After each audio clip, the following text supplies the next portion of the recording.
I used to think warnings like that were exaggerated. The kind of thing people say to scare children into behaving. The kind of superstition you laugh about during the day and forget by night. I don't laugh anymore. Because in Japan, midnight is not just a time, it's a boundary. And some things are allowed to cross it. The apartment was small. One room, thin walls, the kind of place where you can hear your neighbors cough through the night. I had moved there only a few weeks earlier, just outside Tokyo, far enough from the city that the streets went quiet early. Too quiet. By 11:30 p.m., the trains stopped running. The vending machines hummed. The streetlights buzzed faintly, and the world outside my window felt paused. I remember checking the clock. 11:58. I was sitting on the floor, back against the wall, scrolling on my phone, when the sound came. A knock. Not loud, not urgent.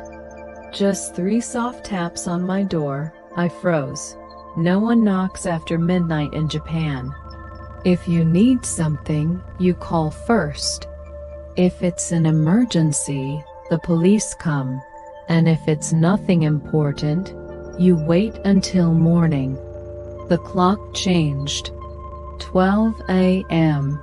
The knock came again. 3 taps. Slow. Careful. Like whoever was outside didn't want to wake the building. At first I thought maybe it was a neighbor. Someone locked out. Someone confused. But then I remembered something my landlord had said when I signed the lease.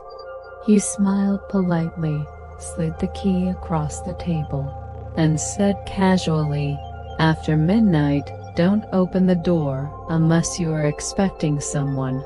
I had laughed. He hadn't. I stood up slowly and approached the door, my heart beating harder with every step. I didn't turn on the light. I don't know why. Instinct, maybe. I leaned toward the peephole. Nothing. The hallway light was on, but the space in front of my door was empty. No shadow, no feet, no movement. I stepped back. Then came the sound, a voice, soft, calm, almost familiar. "Excuse me." It sounded like a woman, polite, tired. "I'm sorry to disturb you." My hand hovered inches from the lock. That was the moment I almost opened the door. In Japan, politeness is automatic. It's cultural. You don't ignore people. You don't pretend not to hear. And you definitely don't leave someone standing alone in the hallway at night. But something felt wrong. Her voice didn't echo the way it should have in the narrow corridor. It sounded too close, as if she were speaking directly into my ear through the wood. "I think I have the wrong apartment," she continued. "May I come in for just a moment?" My stomach tightened. Come in? That wasn't normal. People don't ask that. The clock ticked. 12:03 a.m. I backed away from the door and whispered, barely loud enough for myself to hear, "I'm sorry." "I can't." There was a pause. Then the voice changed. Not angry. Not threatening. Just disappointed. "I see." Silence followed. Long enough that I started to convince myself I'd imagined it. Then came the scratching. Slow, deliberate, fingernails dragging across the door. I covered my mouth to keep from making a sound. The scratching moved upward, stopping just below the peephole. Then something blocked the light, not a shadow, A face, pressed close. I couldn't see features, just darkness where eyes should be, but I could feel it looking back at me. Her voice returned, closer now. Open the door. This time it wasn't a request. I didn't sleep that night. I sat on the floor until morning, back against the opposite wall, listening to every sound the building made. Pipes, wind, distant traffic, my own breathing. When the sun finally rose, I checked the hallway. Nothing. No scratches. No sign anyone had been there. I told myself it was stress, imagination, a bad dream I hadn't fully woken from.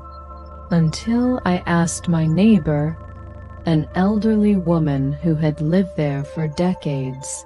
When I described what happened, her face drained of color. She nodded slowly. "You heard her too," she said. She told me the rule. Everyone in the building knew it. Never answer the door after midnight. Because sometimes it's not a person knocking. Sometimes it's something that has learned how to sound human. She told me stories. Stories passed down quietly, never written, only whispered. About spirits that wander apartment buildings at night, looking for warmth, looking for space, looking for permission. They cannot enter unless invited. That's why they knock. That's why they ask politely. And that's why they sound familiar. One story was about a man who opened the door because the voice sounded like his wife. She had died months earlier. The neighbors heard screaming just after midnight. When police arrived, they found him alone in the apartment, clawing at the walls, insisting someone was still inside. Another story spoke of a woman who answered the door chain-locked. She never opened it fully, just enough to speak. She disappeared 3 days later. Her apartment was found empty, still warm. I tried to move out after that, but something followed me. Not footsteps, not a shadow. Just the knocking, always soft, always after midnight. Different doors, different apartments. Same voice, polite, patient, waiting. The last time it happened, I was ready. I didn't approach the door. I didn't speak. I didn't breathe. The knocking continued for almost an hour. 3 taps, pause, 3 taps, until suddenly it stopped.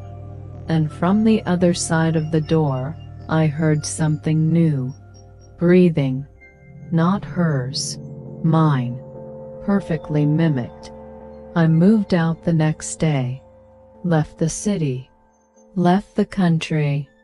But even now, wherever I live, I lock my door before midnight. And when the clock passes 12, I don't answer knocks. I don't answer voices, and I don't trust silence. Because in Japan, midnight is not just a time. It's when something decides whether you belong inside or with it. If you're listening to this late at night, check your door. If someone knocks after midnight, remember, they're waiting for permission.